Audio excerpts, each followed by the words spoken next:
चलो मैं तुम्हें एक छोटी सी जर्नी बताता हूँ कि मैंने कैसे स्टार्ट किया था। स्टार्टिंग में मेरे पास इक्विपमेंट के नाम पे मोटरोला का फ़ोन था और सिक्स का कंप्यूटर था जो मेरे घर वालों ने 8th क्लास में मुझे दिलाया था।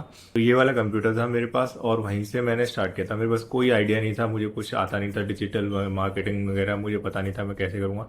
मैंने जो कोर्स किया था वो बीबीए था और 12th में मेरे पास साइंस थी, तो कंप्यूटर साइंस भी थी, तो मुझे थोड़ा बेसिक सा कोडिंग और कंप्यूटर शुरुआत में मुझे भी समझ नहीं आ रहा था क्या करना है, क्योंकि मैं कैमरा के साथ इतना अच्छा हूँ नहीं और कंटेंट क्रिएशन मुझे इतने अच्छे से नहीं आता और मतलब मुझे बोलना अच्छा नहीं लगता कैमरे के आगे। लेकिन मैंने एक कोशिश जरूर करी थी कॉलेज टाइम पे, मतलब कॉलेज वाले दोस्तों के साथ के मतलब ब्लॉगिंग ब्लॉगिंग ऐसे 2-4 ब्लॉग बनाए थे। तो मैं पूरे दिन बैठ के यूट्यूब पे वीडियोस देखता था जिसमें how to earn money online या फिर मतलब कैसे स्किल्स सीखें, ये सारे वीडियोस देखता था अलग अलग क्रिएटर्स के, जिसमें इंडियन क्रिएटर भी होते थे और जो फॉरेन के क्रिएटर्स हैं जैसे वो नील पटेल है या फिर और भी जो क्रिएटर्स हैं उनके वीडियोस देखता था। तो शुरुआत में मैंने सबसे पहले पता करा कि भाई मैं कर क्या सकता हूँ जो मेरे लिए ईजी हो और मैं कम समय में सीख पाऊँ और वहाँ से मुझे अर्निंग हो सके। मुझे बेसिक कोडिंग आती थी।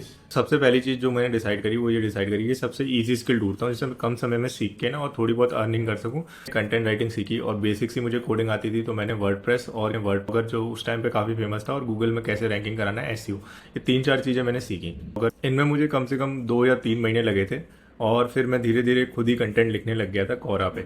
तो धीरे धीरे कोरा पे मेरे 10,000 फिर 20,000 फिर मिलियंस में व्यूज़ आने लगे। जैसे ही मैं थोड़ा बहुत अर्न करने लग गया था 2019 आ गया था। 2019 में फिर कोविड फैल गया था और कोविड में तो फिर काफ़ी सारे लोगों की डेथ वगैरह हो रही थी, तो कुछ कोई कहीं जा रहा नहीं था, कोई कुछ कर रहा नहीं था। और जैसे कि मैंने बोला मैं वीडियो बनाने में इतना अच्छा हूँ नहीं, तो मैंने वीडियो बनाने की भी नहीं सोची। लेकिन मैं कंटिन्यूसली कोरा वगैरह पे लिखता रहता था और ब्लॉगिंग क्या होती है, कैसे ब्लॉगिंग कर सकते हैं, जैसे हर्ष अग्रवाल करके एक जिसका ब्लॉग है शाउट मिल आउट, उसका ब्लॉग पढ़ता रहता था। टेक्नोलॉजी पे नई नई रिसर्च, नई नई क्या क्या आ रहा है वो सब मैं पढ़ता रहता था और जो भी फ्रीलांसिंग प्रोजेक्ट आते थे उनको मैं करता रहता था। तो धीरे धीरे मेरे पास पैसे आए तो मैंने अपने इक्विपमेंट में इन्वेस्ट करा और मैंने एक बड़ी स्क्रीन, एक बड़ा पीसी तैयार कराया। फिर मैंने अपना एक ब्लॉग लॉन्च करा स्कूल ओके करके, जिस पर एजुकेशनल कंटेंट में डालता था।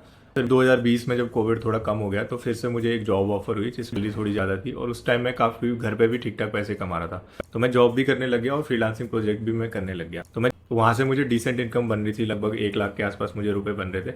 लेकिन जॉब की वजह से फिर मुझे काफ़ी ट्रैवल करना पड़ता था, इधर उधर जाना पड़ता था। जॉब लेने का मुझे जो फ़ायदा हुआ था वो ये हुआ था कि भाई मुझे ट्रैवल करने को मिल रहा था, अलग अलग लोगों से मैं मिल रहा था, मुझे पता लग रहा था कि लोग किस तरीके से काम करते हैं काम, और मेरे अपने आप में मतलब काफ़ी सारी इम्प्रूवमेंट मेरे को हो रही थी, क्योंकि मैं जो जॉब कर रहा था उसमें मुझे और लोगों के इंटरव्यूज़ भी करने पड़ते थे। तो 2 साल तक लगभग मैंने जॉब करी और इस दौरान मैंने काफ़ी सारा सीखा। मुझे ट्रैवल करने को मिला, अलग अलग स्टेट्स के लोगों के साथ काम करने को मिला, मैंने खुद की टीम भी तैयार कर ली थी।